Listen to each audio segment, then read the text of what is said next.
Bonjour à toutes et à tous, je suis Toufik Etna et vous écoutez Chronique d'un trottoir à l'autre sur Radio Laser 95.9 FM. Dans cette chronique, je vous propose de regarder la ville autrement. Observer ce qui se passe dans nos rues, nos quartiers, nos déplacements et comprendre ce que l'organisation de la ville produit dans la vie quotidienne.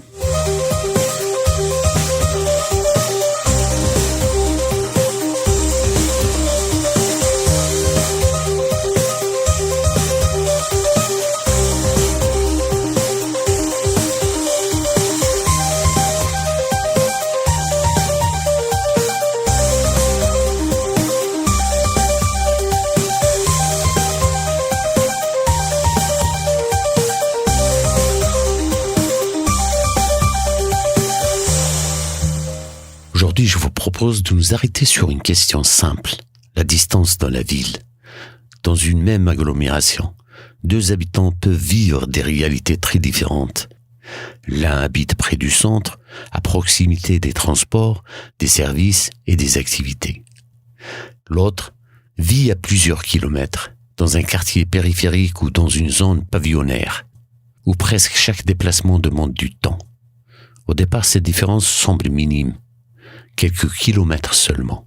Mais ces kilomètres deviennent des minutes, et ces minutes s'additionnent chaque jour. Pour aller travailler, pour accompagner les enfants, pour faire les courses ou accéder aux services.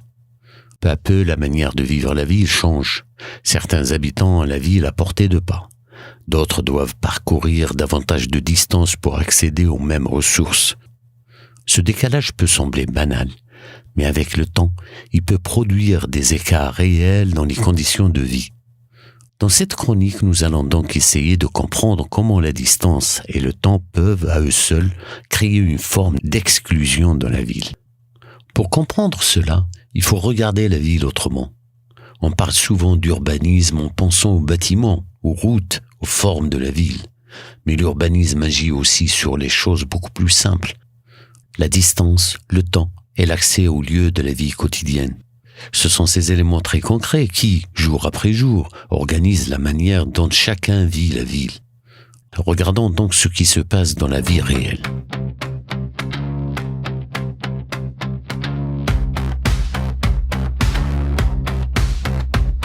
Plus de longues paroles, plus de vérité, juste des écrans qui clignotent dans la nuit. Le monde suspendu à quelques lettres, un message tombe et tout peut s'arrêter. Un tweet comme un ordre dans le vent, une phrase simple comme un enfant. La planète écoute, figée comme si l'histoire tenait dans un clavier. Pas de carte, pas de plan, juste un mot qui traverse l'écran. Méga America. Encore et encore. Méga America. Plus fort, jusqu'où ira ce refrain? Jusqu'à quand tournera ce tambour lointain?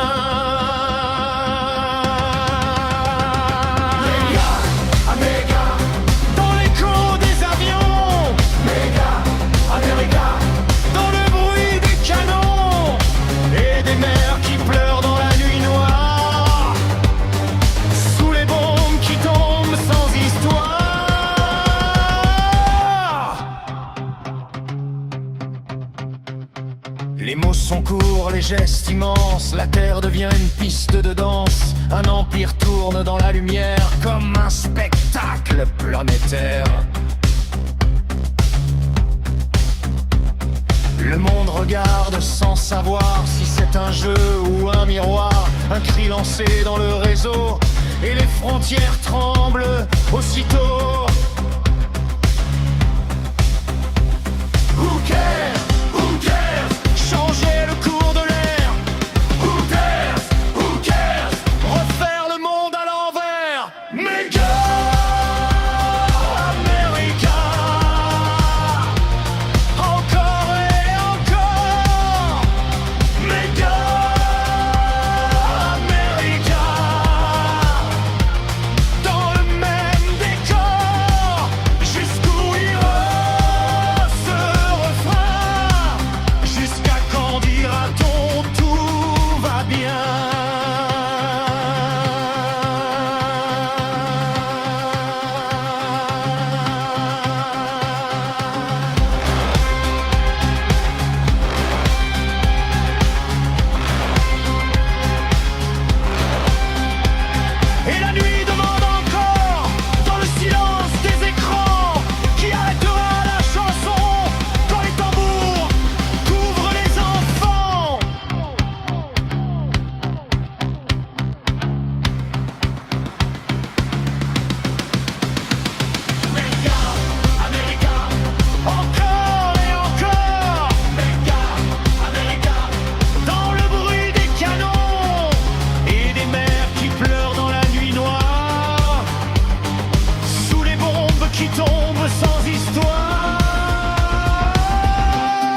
Pour comprendre ce phénomène, il faut regarder comment la ville s'est organisée au fil du temps.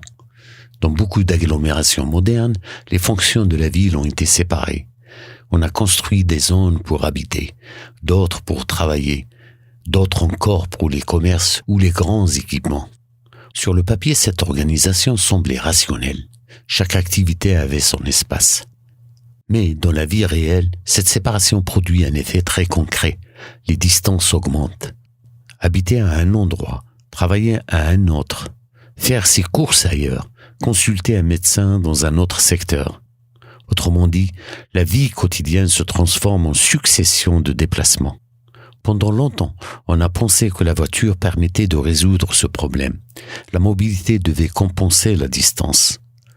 Mais plus la ville s'étend, plus les trajets s'allongent. Et peu à peu apparaît un phénomène bien connu des urbanistes. On passe de plus en plus de temps à relier deux points. Aller travailler prend plus de minutes. Faire les courses demande un détour. Accéder à un certain service nécessite de traverser la ville. La distance n'est plus seulement géographique, elle devient une question de temps. Dans beaucoup de villes aujourd'hui, une part importante de la journée se passe dans les déplacements.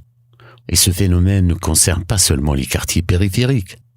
La ville moderne déplace aussi certains services vers des zones plus éloignées. Zones commerciales en bord de ville, centres administratifs regroupés, grands équipements installés hors des centres anciens. Ces choix répondent souvent à des logiques économiques ou foncières. Le terrain y est moins cher, les surfaces disponibles sont plus grandes. Mais ces décisions ont une conséquence. Elles augmentent encore les distances dans la vie quotidienne. C'est ce que certains chercheurs appellent le dilemme du gigantisme urbain. La ville concentre de plus en plus d'activités. Elle attire les emplois, les services, les universités, les hôpitaux. Mais cette concentration attire aussi toujours plus de déplacements. Résultat, les routes se chargent, les temps de trajet s'allongent, les centres deviennent congestionnés. Pendant ce temps, d'autres territoires se vident. Certains villages perdent leur commerce. Les quartiers autrefois actifs deviennent plus silencieux. Les services se raréfient. La ville attire tout. Mais en attirant tout, elle éloigne aussi une partie des habitants de ce dont ils ont besoin. Et c'est là que commence à apparaître une forme d'exclusion discrète. Non pas une exclusion par interdiction, mais une exclusion par la distance et par le temps qu'il faut pour la franchir.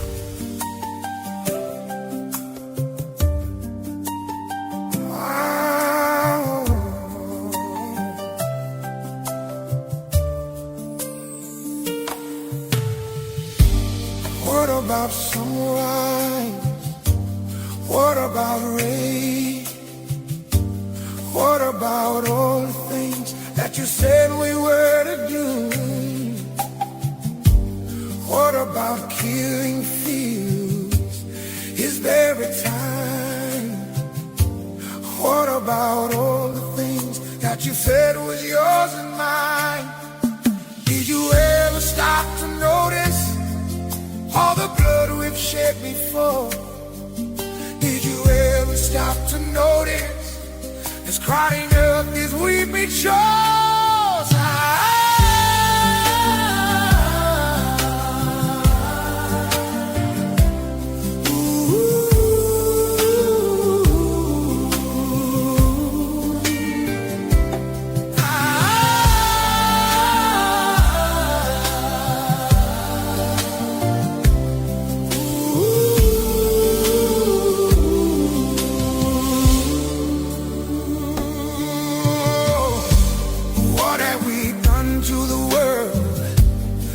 What we've done. What about all the peace that you bled your only son? What about flowering fields? Is there a time? What about all the dreams that you said was yours and mine? Did you ever stop to notice all the children dead from war? Did you ever stop to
Lorsque l'on regarde certains quartiers éloignés des centres urbains, une question revient souvent. Pourquoi ces territoires dont-ils parfois le sentiment d'être abandonnés ? La réponse tient en grande partie à la manière dont ils sont reliés au reste de la ville.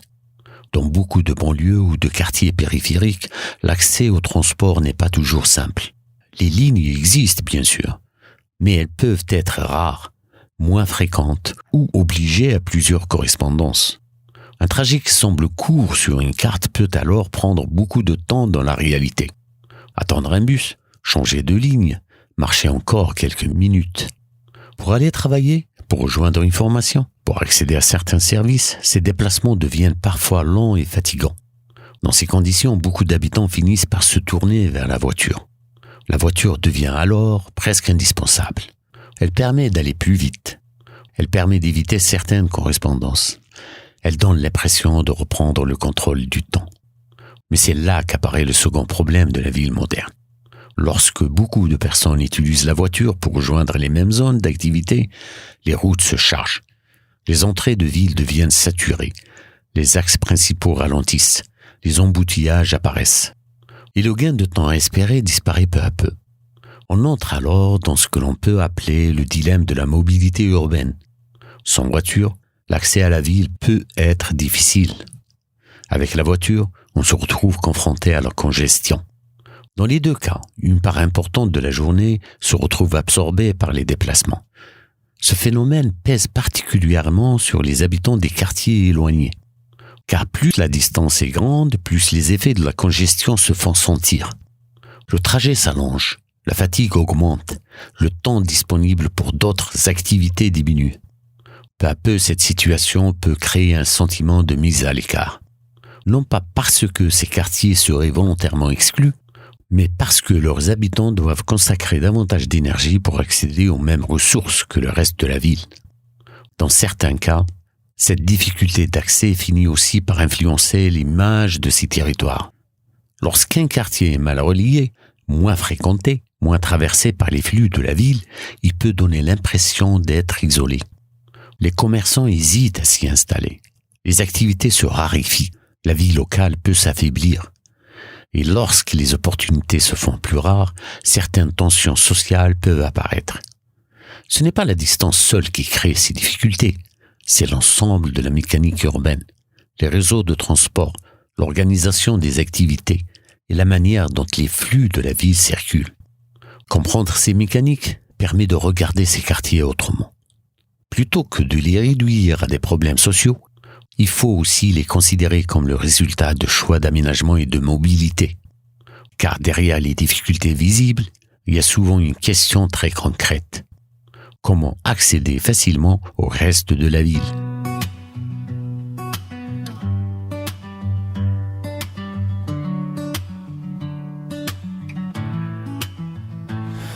Il marche droit dans la tempête, costume gris, sourire de prophète. Dans une main le feu, dans l'autre un rameau. Il dit je sauve le monde mais prépare les canons. Les foules applaudissent l'écran géant. Les discours tombent comme des vents. Je veux la paix, écoutez ma voix. Mais derrière lui les tambours font boum papa. Un pied dans la guerre, l'autre dans la prière. Un drapeau blanc cousu sur une bannière de fer. LMCA, il est là, le super power qui promet tout bas. Je fais la guerre pour sauver la paix. Tout le monde danse, personne ne sait. LMCA, regardez-le, il dit je protège le monde entier. Avec un sourire de diplomate et des missiles dans la cravate.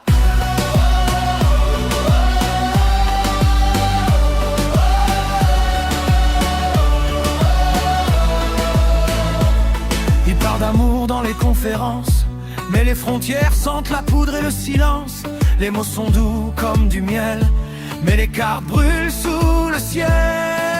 Je serai l'homme de la paix, il le répète dans tous les palais. Mais dans la nuit les satellites, des cibles et cibles infinies. Guerre, paix, les deux mots dans la même clé.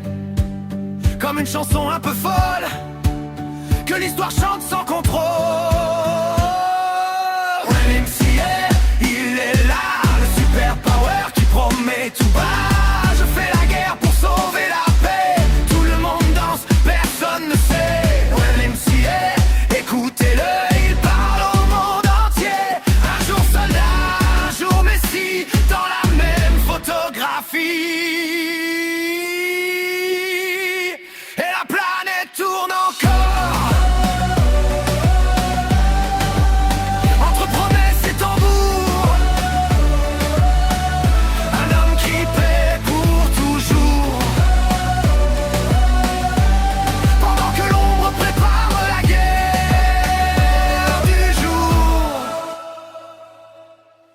YMCA, il est là, le super power qui promet tout bas.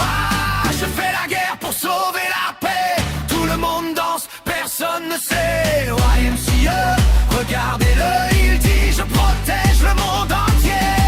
Avec un sourire de diplomate et des missiles dans la cravate.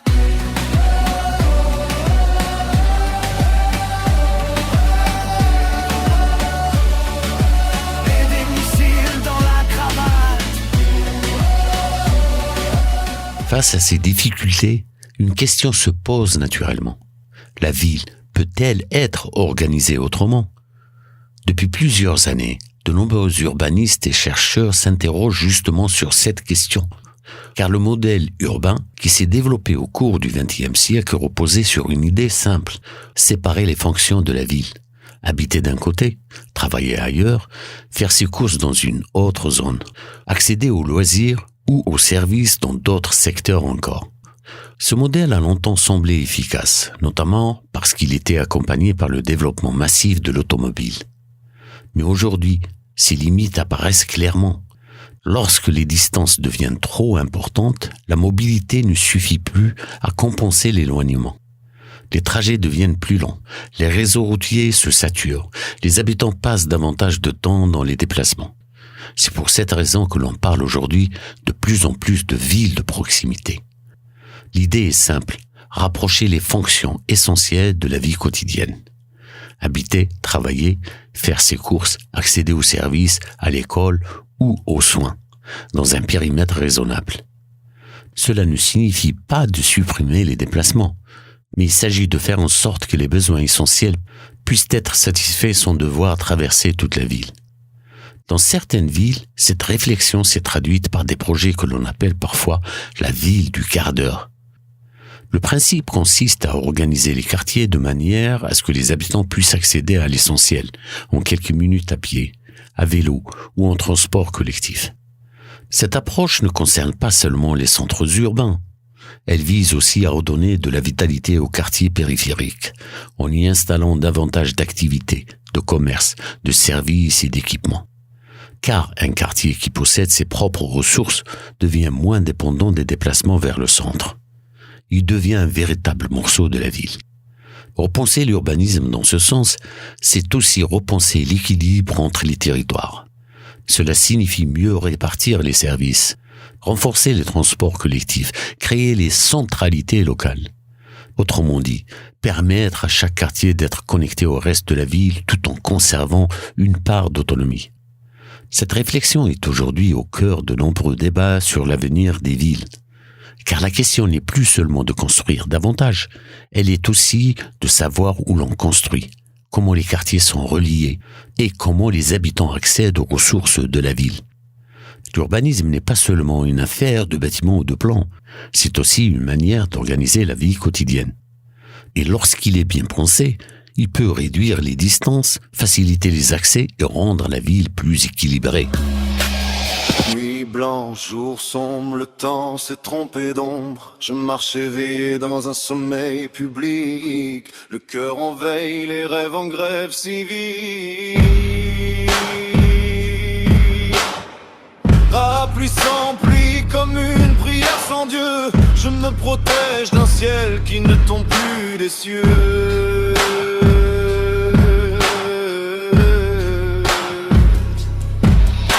Les horloges montent avec précision. Chaque seconde est une négociation. Je cherche le vrai dans l'angle mort, mais le sang s'excuse, il arrive en retard. Lunettes de soleil sous la pluie, je regarde le monde à contre-vue. Tout est trop clair quand tout s'effondre. Je suis daltonien face aux couleurs du monde. Lunettes de soleil sous la pluie, je vois des vérités qu'on nie. Le noir et blanc se font la guerre. Je suis daltonien mais lucide à ma manière.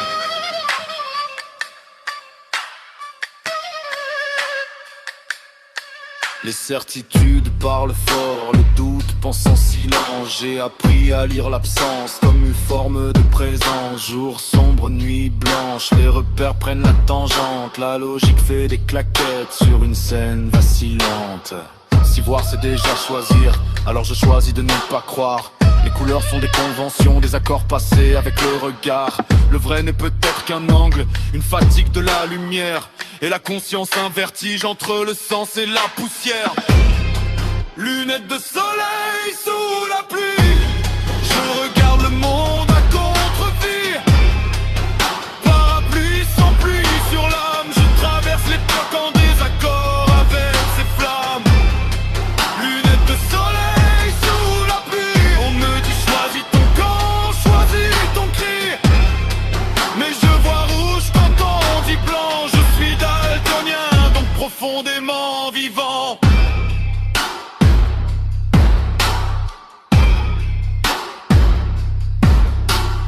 Nuit blanche, jour sombre, peut-être que le monde se trompe.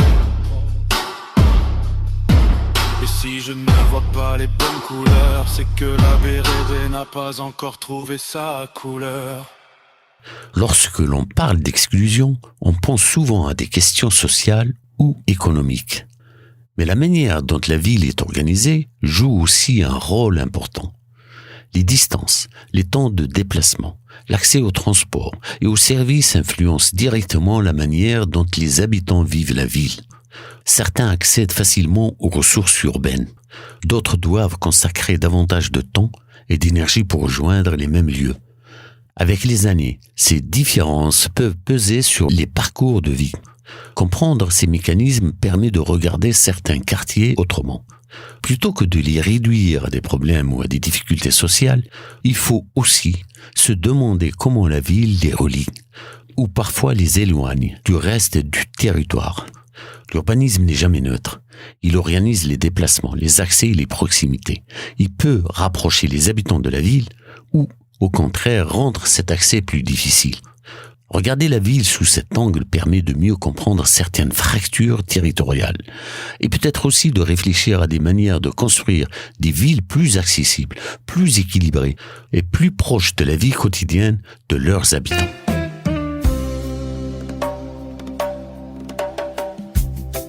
Vous étiez avec Toufik Edna dans Chronique d'un trottoir à l'autre sur Radio Laser 95.9 FM.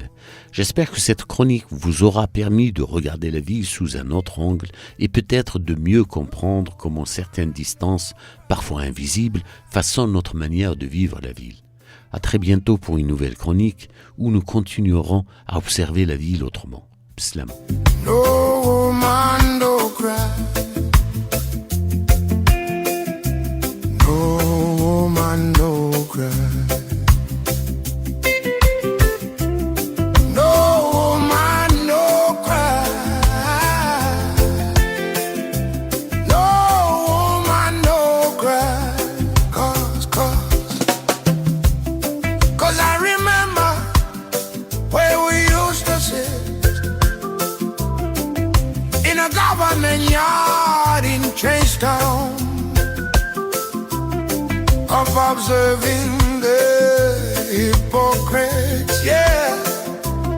Mingle with the good people we meet, yeah. Good friends we have, oh, good friends we have lost along the way, yeah. In this great future, you can't forget your past. So dry your tears, I say, yeah. No man, no cry. No woman, no cry, yeah, yeah. Little daughter, don't shed no tears, no. No woman, no cry, yeah, say.